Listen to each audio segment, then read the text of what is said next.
Gordhan's spear has fallen, and it is now up to us to pick it up and take our country forward.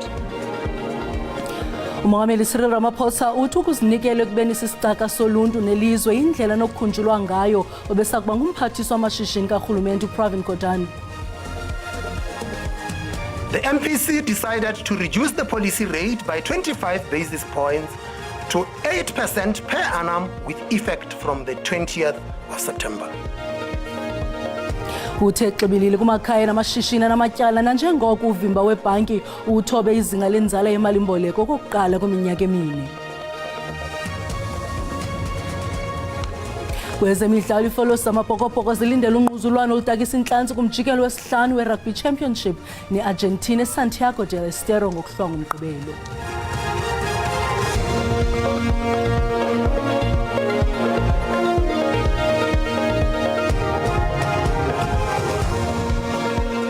Molweni makhaya nakuvimba esinilungiselele wena ngokuhlwa nje. uMongameli Cyril Ramaphosa uthi ukuzinikela ekubeni sisicaka soluntu nelizwe indlela nokukhunjulwa ngayo besakuba ngumphathiswa wamashishini karhulumente uPravin Gordhan. uMongameli besenza intetho phambili kwinkonzo yaseburhulumenteni kwisigaba sesibini kwiziko lengqungquthela iICC eThekwini. uRamaphosa ubakhalimela abagxeki bakaGordhan watsho ememelela kwiinkokheli zikarhulumente zisebenzele abantu egameni lakhe. uPravin Gordhan unikwe inkonzo ezukileyo yaseburhulumenteni njengegala lomzabalazo. Usweleke ngolwesihlanu eminyaka i-75. Pravin Gordhan's spear has fallen, and it is now up to us to pick it up and take our country forward. Esenza intetha ephambili umongameli umchaze njengomntu obeziphethe kakuhle de kwasekupheleni. Uthi ebengumzekelo omhle njengenkokheli kwaye eyimela inyaniso. PG remained a grassroots activist who was well versed in mobilization, in organizing people. He was one of those rare people who knew what the real cost of struggle was. umongameli uthi kuninzi okunokufundwa kuGordhan ngakumbi izinkokheli. There are a great many lessons one can draw from his life and from his political activism. The most fitting tribute we can pay Pravin is to reflect on our own actions, to consider what we can and should each do to serve our people better and our country better. Usapho lukaMfiluthi lohlala lumkhumbula. Today we mourn the dead, tomorrow we live for them. Hamakashli, Dad. Until we meet again, I love you. Dad, all I can say is thank you. Thank you for this extraordinary life, for loving me so immensely and being so proud of me. I will miss you every day of my life, but I know our bond transcends physical boundaries. I will spend the rest of my life trying to live every day to make you proud. uGordhan ushiya ngasemva inkosikazi yakhe nentombi ezimbini. Ukanti ngezithethi zimtyibela uGordhan njengomntu obekhusela umgaqo-siseko weli nowayesoloko esiza nesisombululo ngexesha likaxakeka. Unconyiwe ngokuthanda inyaniso nokuzinikela kwinkululeko ebonwa njengonozakuzaku wolawulo olusulungekileyo. Kusenjalo abo bebesebenza naye uGordhan kunye nabahlobo bakhe bamchaza njengegorha ebelifunga lingajiki. Bamtyibele bemncoma ngendima edlalileyo kweli ngokubusiphela nengcambu ubuqhophololo. Baqhube ngelithi le ndoda yakwaGordhan iyakuhlala ikhunjulwa ngokuzinikela kubemibeli nangokuthembeka. The corrupt hurled everything at PG.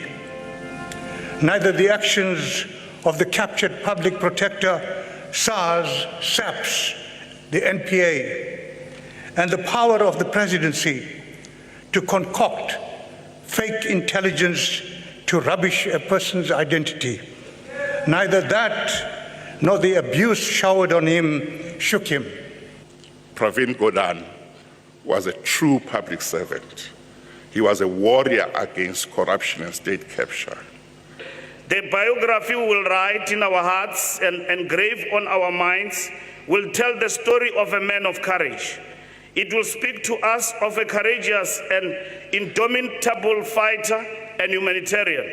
It will paint a picture of a person of loyalty to his cause, his principles, his peers, and all his people.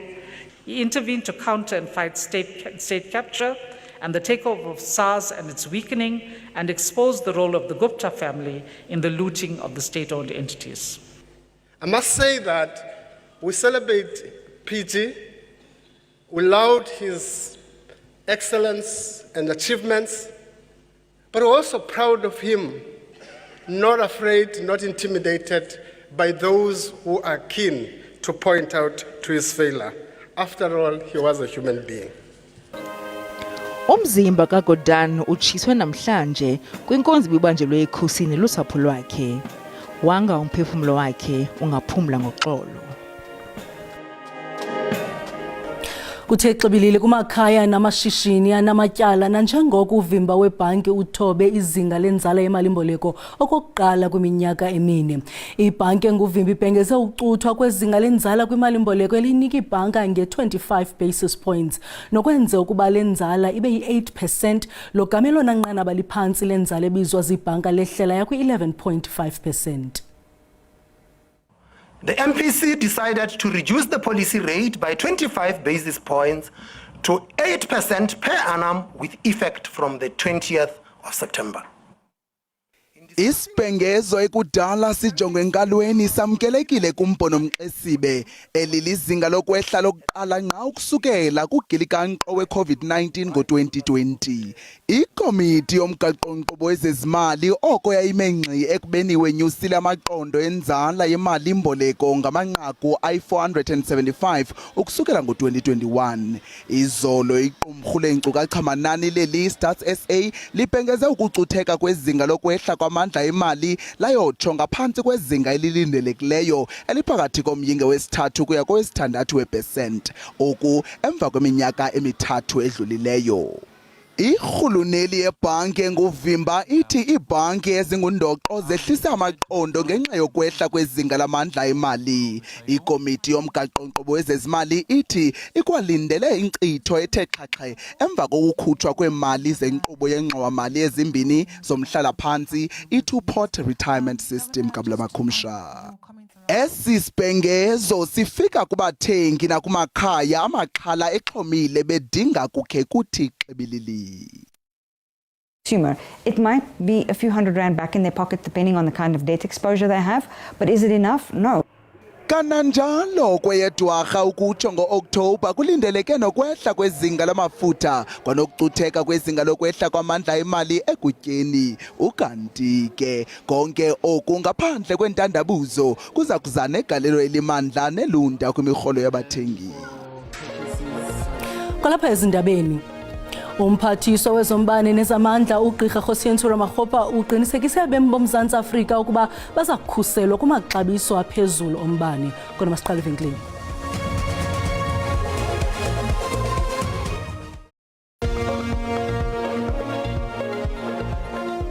Sinamkele kwakhona xa sihlabela mgama. I-EFF imemelela ukuba kuthatyathwe amanyathelo aqatha ngakumashishini noomasipala abathe basilela ekuhlawuleni ngokufanelekileyo imali yomhlala-phantsi yabasebenzi babo. Lo mbutho uthi iinkampani zabucala kwezokhuseleko zinetyala elifikelela kwi-6 billion yeerandi, ze oomasipala batyala ibhiliyoni yeerandi yemali yomhlala-phantsi. Oku kusemva kokuba eli lizise utshintsho noluvumela abasebenzi ukuba bafumane uchatha wemali yabo yomhlala-phantsi. Likarhulumente lokuxhamla kwimali yomhlala-phantsi liqale ebutsheni bale nyanga. I-EFF ithi abasebenzi kufuneka bafundiswe ngeziphumo zerhafu xa utsala imali. There was not enough public education on the tax implications of the two-part system. So workers think they'll be getting, for example, a maximum of 30,000, whereas they'll be taxed and then they'll receive about 19,000 if we use the calculator that SARS has put up on its website. I-EFF ithi makuphandwe neenkampani ezisilelayo ukuhlawula imali yomhlala-phantsi. We have written to the Speaker of the National Assembly saying that there must be an ad hoc committee to investigate pension fund theft that amounts to about 7 billion rand. by private security companies and local government municipalities, which is the most concerning part for us as well. Do you have complain about evidence that. to support that claim? Absolutely. So our EFF Labour Desk has received complaints for more than 246 companies, private security companies, that have not been helping workers. The Financial Sector Conduct Authority has released 2 consecutive reports in September 2023 and this year in March 2024, that outlines that more than 170 municipalities are in areas on their pension funds to the tune of 1 billion, and more than 2,200 private security companies are in areas to the tune of 6 billion. Utambo uthi abasebenzi mabayiqwalasele into yokuba xa umsebenzi etsala imali yomhlala phansi iyancipha. Kwiindaba ze-SABC, Dingubulelani Philip eParlamente. Umphathiswa wezombane nezamandla uGqirha Kgosientsho Ramokgopa uqinisekise abemi boMzantsi Afrika ukuba bazakukhuselwa kumaxabiso aphezulu ombane. Ebethetha kwingxoxo-mpikiswano eParlamente malunga nesiphakamiso sequmrhu elinkinkisha umbane kweli Eskom sokunyusa amaxabiso ombane phakathi ko-36% no-43%. Kukwaxoxwe nangesigqibo seNERSA sokunika i-Eskom imvume kwisicelo sayo sokubuyisa imali elingana ne-8 billion rand ephulukene nayo kunyaka-mali ka-2021-2022. Amaqela ezopolitiko aliqela athathe inxaxheba kule ngxoxo-mpikiswano athi ixabiso lombane liphezulu. Esaleka ngelithi loo nto inyanzelisa abantu ukuba bakhethe phakathi kokuthenga umbane nento etyiwayo, kwangaxeshanye linefuthe elingelihle kwezoqoqosho. I give you the assurance that as the minister, we'll do everything possible that we cushion everyone. Like we said, these increases are untenable, are unaffordable, and the country can least afford this situation. Iqela le-DA ebeliphakamise ukuba kuxoxwe ngalombandela lithi makuhlolwe umgaqo-nkqubo wexabiso lombane. As Parliament and as government, we need to be doing everything we can to make electricity more affordable.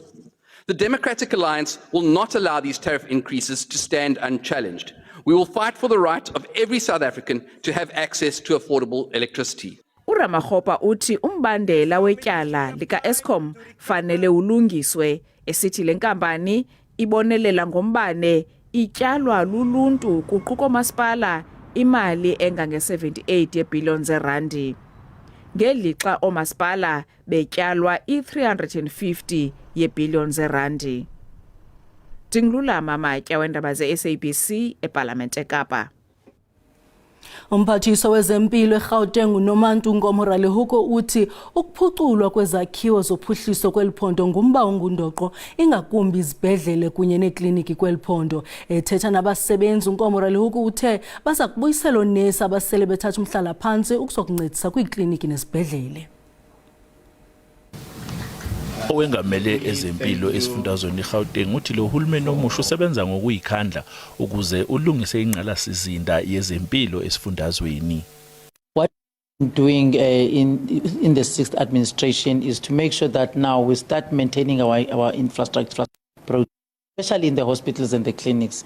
Some of our clinics that we have done, we have newly built clinics now, as I was indicating to yourselves, that we have just opened your Zone 17, your Kekana clinic in Hammanskraal, we Kutsong, the rest of them. uNgomoralehuko ukuthi sebesitholile isisombululo seyinkinga zokungaqashwa kwezisebenzi kulomnyango. Some of the old nurses now are retiring, but we're bringing them back in the system now because I think HOT brought about 2,000 in the 6th administration that are working on integrated school health program that we're having.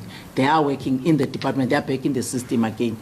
But because there was a time that the government was not training nurses, that's the time that has created this gap when it comes to nurses. But we are now, we have a skills development unit in the department that we've activated that must focus specifically on training. And our training is not only nurses, it's including the people that must work with those nurses, those doctors, so the admin staff, because the hospital can't function with a doctor and a nurse. Inyunyana ezisebenza ezempilo esifundazweni ithi uma ngabe ke umnyango wezempilo esifundazweni ungakwazi ukuthi ke uxazulule inkinga yokungaqashwa kwezisebenzi lingabe liphume nobovu. Igama lami nguCalvin wakwaDludla endabeni ze-SABC eMamelodi ePitoli. Umlawuli ophezulu nolibambela kwisibhedlele iHelen Joseph uzikhabile izityholo ezithi esisibhedlele singcwabe isikhukukazi sosapho likwilokishi eChiyawelo Soweto njengomntu ongenabani. Oku kusemva kosasazo lwebali apho usapho longasekhoyo uMaphefu Priscilla Masilo belicela uncedo kwesi sibhedlele kuquka isebe lezempilo eRhawutini ngokugrunjwa komzimba walo ungasekhoyo. Kwisiganeko sakutshanje esibandakanya isibhedlele iHelen Joseph, izityholo zithi kungcwatywe ilungu losapho nangona isibhedlele sinazo iinkcukacha zokunxibelelana nosapho kuquka idilesi yolu sapho. It was a lot, Komachari. It was a lot that happened, and they did explain to us, Veleho, no, the hospital file was found because they have her names, her address, her alternative numbers, but still they didn't try to reach out to us. For what reason, they didn't tell us. Esibhedlele sithi ngamampunge odwa lana njengoko sizame konke ukusemandleni ukunxibelelana nolu sapho kodwa amagosa esibhedlele akha phantsi isitya sigcwele. We have evidence in our records that we called, there were 2 landlines and the cell phone number in the file. We have evidence that we called those numbers and that there was no reaction to it. We then informed the SAPS, which is part of our protocol. A individual from the SAPS was dispatched to the home within an hour to inform them of the death. And they gave the hospital a report that there was no one at home. Ugqirha Manning wongeze ngelithi izibhedlele zikarhulumente zizigcina izidumbu isithuba esifikelela kwinyanga ezintathu kodwa umzimba welungu lolu sapho bawugcina ukodlula inyanga ezili12 phambi kokuba bathathe isigqibo sokuwungcwaba. When you bring your loved one to hospital or they're coming, make sure you're always updating your numbers. So when you get to the clerk, just say my cell phone number's changed, my address has changed, so that it's as current as possible. Usapho lokwaMasilo lusakhalela ukungabi nethuba lokungcwaba linikezele inhlonipho yalo yokugqibela kwisikhukukazi solusapho. Angaphaya kwama350 amalungu ekomiti zewadi phantsi komasipala waseKing Sabata Dalindyebo agrogrisa ngokuyeka ukusebenza kwiindawo abahlala kuzo. Bafuna umasipala anyuse isibonelelo abasifumanayo ngenyanga sinyuke kwi-2,500 ibe yi-12,500.